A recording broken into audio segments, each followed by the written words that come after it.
ఉగ్రవాద సంస్థ Islamic state మరోసారి అత్యంత పాశవికంగా వ్యవహరించింది.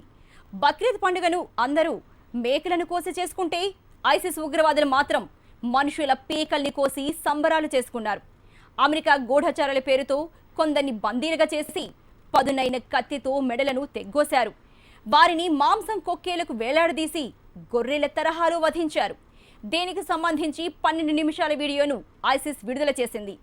ఈ వీడియోను ఈశాన్య సిరియాలోని దేర్ ఆల్-జోర్ పట్టణంలోని ఓ జంతు వధశాలలో తీసినట్లు ప్రకటించింది.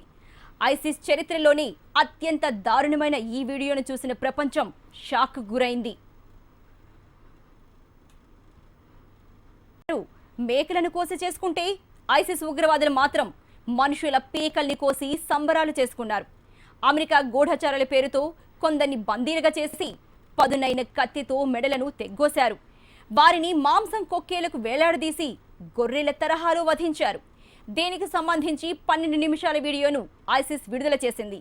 ఈ వీడియోను ఈశాన్య సిరియాలోని దేర్ ఆల్-జోర్ పట్టణంలోని ఓ జంతు వధశాలలో తీసినట్లు ప్రకటించింది. ఐసిస్ చరిత్రలోనే అత్యంత దారుణమైన ఈ వీడియోను చూసిన ప్రపంచం షాక్ గురైంది.